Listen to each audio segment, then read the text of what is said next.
Namun sayangnya, bunga dan biaya yang ditawarkan biasanya sangatlah besar. Maka dari itu, sekarang ini pinjaman dari fintech peer-to-peer lending menjadi alternatif karena dapat memberikan KTA, namun dengan bunga dan biaya lebih rendah dari bank, serta pencairan lebih cepat. Perihal fintech P2P lending akan kita bahas di bagian selanjutnya, ya. Syarat mengajukan pinjaman melalui bank. Saat mengajukan modal usaha ke bank, kamu harus memenuhi syarat-syarat dokumen. Nantinya hal ini akan digunakan untuk proses menganalisis kredit.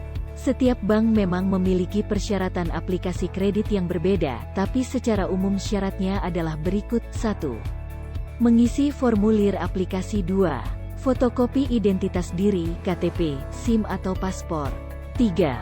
Fotokopi akta nikah bagi yang sudah menikah. 4. Fotokopi kartu keluarga, KK. 5. Fotokopi buku tabungan 3 bulan terakhir.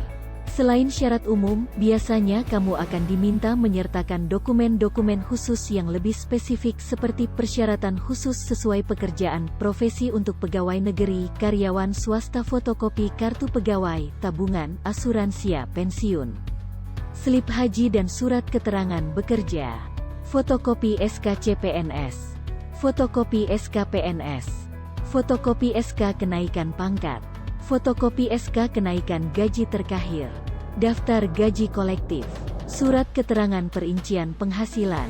Untuk wirausaha, fotokopi rekening koran selama 3-6 bulan terakhir, data keuangan lain seperti neraca keuangan, laporan laba rugi, catatan penjualan dan pembukuan lainnya. Prinsip yang mendasari bank untuk menyetujui atau menolak pinjaman. Prinsip yang mendasari bank untuk menyetujui atau menolak pinjaman selain BI checking, bank biasanya memiliki prinsip dalam menganalisa calon peminjamnya, yaitu menggunakan prinsip 5C, yaitu karakter. Prinsip yang dilihat dari kepribadian calon peminjam. Dari prinsip ini adalah menilai apakah calon peminjam bisa dipercaya dalam menjalani kerjasama dengan bank. Capacity, prinsip yang menilai calon peminjam atas kemampuannya menjalankan keuangannya. Apakah peminjam pernah mengalami masalah keuangan? Dengan begitu, pihak bank jadi tahu kemampuan calon peminjam dalam membayar kredit nantinya. Capital, prinsip ini terkait dengan kondisi aset dan kekayaan yang dimiliki, khususnya jika calon peminjam adalah seorang pengusaha. Capital biasanya dinilai dari laporan tahunan yang ada, dari situlah pihak bank bisa menentukan layak atau tidak calon peminjam dan berapa besaran pinjaman yang diberikan. Collateral, prinsip ini perlu diperhatikan karena menyangkut hal jika calon peminjam nantinya tidak dapat memenuhi kewajibannya. Jika hal ini terjadi sesuai dengan ketentuan, pihak bank akan menyita aset yang digunakan sebagai jaminan. Condition, prinsip terakhir dipengaruhi oleh kondisi faktor luar bank atau calon pinjaman, misalnya kondisi perekonomian suatu daerah atau negara.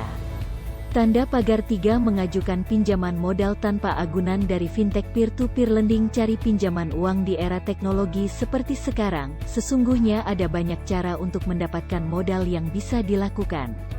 Kamu tidak harus bekerja dahulu atau mengorbankan barang-barang berharga. Cukup dengan koneksi internet, kamu bisa mendapatkan modal dengan mudah. Salah satu caranya adalah dengan mengajukan pinjaman melalui fintech P2P lending di Coinworks. Apa itu P2P lending? P2P lending adalah praktik atau metode memberikan pinjaman uang kepada individu, bisnis dan juga sebaliknya, mengajukan pinjaman untuk keperluan individu, bisnis. Pada intinya, P2P lending yaitu menghubungkan antara pemberi pinjaman, pendana dengan peminjam secara online. P2P lending memungkinkan setiap orang untuk memberikan pinjaman atau mengajukan pinjaman yang satu dengan yang lain untuk berbagai kepentingan tanpa menggunakan jasa dari lembaga keuangan yang sah sebagai perantara. Ketimbang mengajukan pinjaman melalui lembaga resmi seperti bank, koperasi, jasa kredit, pemerintah dan sebagainya yang prosesnya jauh lebih kompleks, sebagai alternatif, masyarakat bisa mengajukan pinjaman yang didukung oleh orang-orang awam sesama pengguna sistem P2P. Oleh karena itulah sistem ini disebut peer-to-peer. Cara kerja P2P Lending saat mengajukan pinjaman modal usaha sebagai peminjam, yang perlu kamu lakukan hanya mengunggah semua dokumen yang dibutuhkan untuk mengajukan pinjaman secara online yang relatif cepat prosesnya. Di antaranya merupakan dokumen berisi laporan keuangan dalam jangka waktu tertentu, informasi legal, dan identitas dari peminjam. Permohonan peminjaman kamu bisa diterima ataupun ditolak tergantung dari beragam faktor. Jika permohonan kamu ditolak, maka kamu harus memperbaiki segala hal yang menjadi alasan penolakan permohonan tersebut. Jika diterima, suku bunga pinjaman akan diterapkan dan pengajuan pinjaman kamu akan dimasukkan ke dalam marketplace yang tersedia agar semua pendana bisa melihat pengajuan pinjaman kamu lalu mendanai pinjaman tersebut. Kelebihan mengajukan pinjaman melalui P2P Lending: suku bunga lebih rendah ketika meminjam tanpa agunan di bank, biasanya tingkat bunga yang diterima antara 12–20%, sedangkan P2P Lending memiliki suku bunga yang lebih rendah. Contohnya, koin bisnis dari Coinwork memiliki bunga hanya mulai dari 0,75% per bulan. Proses lebih cepat dan mudah. Proses pengajuan pinjamannya tidak seformal ketika mengajukan pinjaman di lembaga keuangan seperti bank. Kamu pun tidak membutuhkan syarat-syarat berlebihan yang harus dipenuhi agar pinjaman tersebut disetujui. Terlebih lagi, biasanya kamu bisa mengajukannya hanya melalui smartphone. Tapi walaupun begitu, proses penilaian tetaplah dilaksanakan. Maka dari itu, biasanya kamu akan diminta untuk menyerahkan persyaratan seperti identitas pemilik perusahaan, hingga surat legalitas usaha. Besaran pinjaman yang tinggi di lembaga keuangan seperti bank, biasanya sulit untuk mendapatkan pinjaman usaha yang besar. Nah, di pinjaman melalui P2P Lending, biasanya akan lebih mudah mendapatkan pinjaman dalam jumlah besar. Namun, tentu saja semua itu tergantung dari hasil penilaian kredit. Di koin bisnis dari Coinwork misalnya, kamu bisa memiliki modal tambahan untuk usaha hingga Rp2 miliar. Tak hanya itu, jika meminjam dana usaha di koin bisnis, kamu juga tidak akan dikenakan biaya penalti ketika ingin melunasi pinjaman lebih awal. Ajukan pinjaman sekarang! Tanda pagar 4. Mendapatkan modal pinjaman dari Koperasi Cari Pinjaman Uang 1. Koperasi Simpan Pinjam (KSP) menjadi cara mendapatkan pinjaman usaha selanjutnya yang bisa diterapkan. Koperasi secara sederhana adalah sebuah organisasi bidang ekonomi yang dijalankan demi kepentingan bersama. Adapun, dalam kegiatannya koperasi biasanya menjalankan segala kegiatan simpan pinjam berdasarkan asas kekeluargaan. Memang, pinjaman di koperasi biasanya hanya ditujukan khusus untuk para anggota. Tapi, jika kamu ingin meminjam dana modal usaha, tenang saja karena kamu bisa kok mengurusnya dengan mudah. Nantinya, jika kamu sudah mengajukan pinjaman di koperasi, status kamu akan berubah menjadi calon anggota koperasi. Hal-hal lengkap dan lebih mendalam perihal koperasi, sudah kami bahas secara lebih tuntas pada artikel berikut ini. Kamu akan menemukan bagaimana syarat dan cara melakukan pengajuan pinjaman di koperasi pada artikel di bawah ini.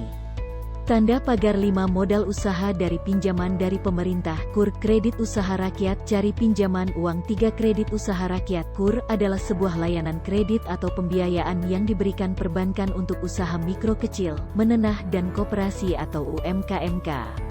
KUR sendiri meliputi berbagai macam bentuk usaha, terutama usaha yang bergerak di bidang pertanian, perikanan, kehutanan hingga usaha jasa simpan pinjam. Lalu, apa tujuan dari adanya KUR? Tujuan adanya KUR sebenarnya adalah untuk menciptakan lapangan pekerjaan bagi UMKM hingga memberantas kemiskinan. Maka dari itu, pemerintah juga menerbitkan berbagai kebijakan dalam pengembangan dan pemberdayaannya, yang memiliki tujuan untuk meningkatkan sektor real dan memberdayakan UMKM. Beberapa kebijakan yang dimaksudkan adalah sebagai berikut. 1. Pengembangan kewirausahaan. 2. Peningkatan akses pada sumber pembiayaan. 3. Peningkatan pasar produk UMKM. 4. Reformasi regulasi dari UMKM. Syarat mengajukan pinjaman dari KUR berikut adalah persyaratan yang harus dipenuhi ketika kamu ingin mengajukan pinjaman KUR. Pastikan usaha yang dimiliki adalah usaha produktif. Artinya, usaha tersebut dapat mendorong adanya peningkatan aktivitas atau kreativitas di daerah tertinggal. Menyiapkan segala macam berkas atau dokumen yang diperlukan seperti KTP, KK, keterangan domisili, legalitas usaha, izin usaha, laporan keuangan, proposal usaha dan lainnya. Menyediakan syarat-syarat yang diminta oleh pihak bank. Ketika kamu sudah menyerahkan berkas-berkas yang dibutuhkan, nantinya pihak bank akan melakukan survei terhadap usaha milikmu. Nah, di saat survei itulah, bank akan melihat apakah usaha kamu layak diberikan kredit usaha rakyat atau tidak. Jika nantinya kamu layak dan memenuhi syarat, maka pinjaman akan segera dicairkan. Kelebihan dan kekurangan KUR berikut adalah kelebihan yang bisa kamu rasakan jika meminjam dari KUR bunga kecil berbeda dengan layanan perbankan. Jika meminjam melalui KUR biasanya akan mendapatkan bunga yang lebih rendah. Bahkan di tahun 2020 ini, besaran bunga KUR turun mencapai 6% loh. Tidak memerlukan agunan asteris untuk pinjaman di bawah Rp25 juta, biasanya tidak diperlukan agunan, jaminan, loh. Namun, perihal ini sebaiknya dikonfirmasi kembali kepada pihak bank, karena lain bank umumnya memiliki ketentuan berbeda. Berikut adalah kekurangan yang bisa kamu rasakan jika meminjam dari KUR. Penilaian selektif dalam memilih calon peminjam. KUR memiliki penilaian yang sangat ketat, di mana biasanya perusahaan-perusahaan yang kurang dari setahun akan kesulitan untuk mengajukan pinjaman. Maka dari itu, KUR dinilai kurang fleksibel untuk usaha-usaha yang belum berdiri lama. Tanda pagar 6 mengajukan pinjaman kepada orang-orang terdekat. Cari pinjaman uang. Dua orang-orang terdekat adalah orang-orang yang biasanya akan selalu memberikan support bagi diri kamu. Mereka biasanya sangat ingin melihat kemajuan dari diri kamu baik secara finansial maupun karakter. Terkhusus dalam hal finansial, jika kamu mampu menjelaskan dengan detail apa yang akan kamu lakukan dan bagaimana ide bisnis yang kamu miliki, biasanya orang-orang terdekat akan memberikan kamu bantuan dengan sukarela. Cobalah mengajukan pinjaman baik kepada teman, orang tua, saudara, atau siapa saja yang menjadi orang terdekat kamu. Bicarakan secara jelas bahwa uang yang dipinjam akan dijadikan modal usaha dan kamu akan mengembalikannya dalam jangka waktu berapa tertentu. Timbulkan kepercayaan kepada mereka bahwa kamu adalah orang yang akan bertanggung jawab dan mengembalikan uang yang dipinjam tepat pada waktunya. Biasanya meminjam kepada orang-orang terdekat akan lebih membantu kamu, karena terkadang pinjaman tidak diberikan bunga sama sekali. Tanda pagar 7. Datanglah menghadiri seminar yang diadakan oleh beberapa pihak. Siapa tahu kamu mampu mendapatkan suntikan dana dari para investor pinjaman uang. 1. Ingin mendapatkan pinjaman dana dalam jumlah besar? Pastinya kamu memerlukan investor untuk menyokong pemberian dana bagi bisnis kamu. Untuk mendapatkannya, datanglah ke acara-acara seminar yang sering diadakan oleh beberapa pihak tertentu seperti perusahaan atau lembaga-lembaga yang memang bergerak di suatu industri. Namun, pastikan kamu telah menyiapkan ide bisnis secara matang sebelum datang ke sini. Tak jarang, beberapa investor akan menanyai kamu mengenai konsep bisnis secara detail yang kamu miliki. Buatlah konsep bisnis semenarik mungkin untuk dapat menarik perhatian dari para investor untuk menjadi penyokong dana. Baca juga proses pengajuan pinjaman dan tips agar pinjaman bisnis kamu di Coinworks disetujui. Nah, itulah cara-cara mendapatkan modal usaha yang dapat kamu lakukan agar mendapatkan pinjaman modal usaha tanpa harus mengajukannya ke bank. Tentunya, dari semua pilihan di atas, P2P Lending dapat dikatakan sebagai solusi yang terbaik karena di samping bunga yang relatif kecil, proses meminjamnya juga sangat mudah untuk dijalankan, kan?